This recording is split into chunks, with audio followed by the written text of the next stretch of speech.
లో తీర్మానం చేసి కేంద్రం దగ్గర పెండింగ్ లో ఉంది అధ్యక్ష. ఇక్కడ తీర్మానం చేసి పంపించారు, కఠినమైన చట్టాలని తీసుకొచ్చారు అధ్యక్ష.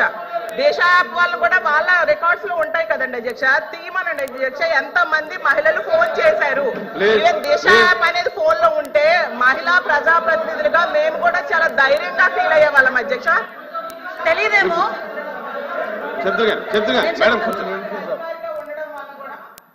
చాలా ధైర్యంగా వెళ్లి కంప్లైంట్ ఇచ్చేవారు అధ్యక్ష. నేను కళ్ళతో ప్రత్యక్షంగా చూశాను.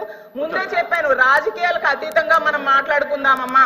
ఇప్పుడు ఈ ప్రభుత్వం వచ్చి 9 నెలలైంది, దిశ యాప్ లేదు కాబట్టి దానికి సమాంతరంగా ఇంకొక యాప్ కావాలి ఈ రాష్ట్రంలో ఉన్న మహిళలకి అని చెప్పారు. కానీ దిశ అధ్యక్ష గురించి మేడం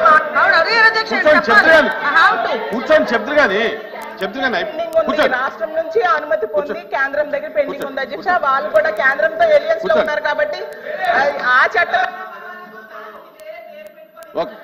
కూర్చోండి కూర్చోండి, 1 మినిట్ ఏసరత్నం గారు కూర్చోమ్మా కూర్చోమ్మా.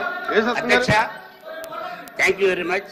మీరు సూటిగా ప్రశ్న గౌరవ హోంమంత్రి వర్యులు చెప్పారు, దిశ యాక్ట్ అసలు యాక్ట్ అయిందా లేదా అనేది క్వశ్చన్. ఇక్కడ యాక్ట్ అయిందా లేదా, ఇక్కడ సీనియర్ పోలీస్ ఆఫీసర్స్ ఉన్నారు.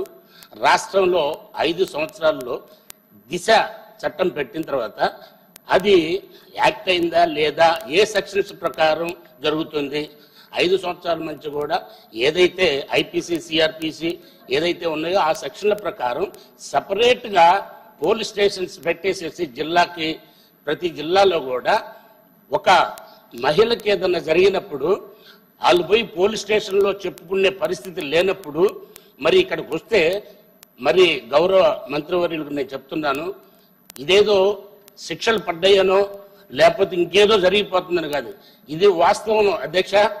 ఏంటంటే ఏదైతే సెటిల్మెంట్ ఉందో ఆ సెటిల్మెంట్ అక్కడ మరి నాకు తెలుసు పోలీస్ ఆఫీసర్స్ అందరూ కూడా అక్కడ ఉన్నారు. ఎంత పర్సెంటేజ్ అంటే సమాజంలో అధ్యక్ష సమాజంలో అంటే స్త్రీలకి ఏ విధంగా మంచి జరుగుతుంది పార్టీలకు అతీతంగా అధ్యక్ష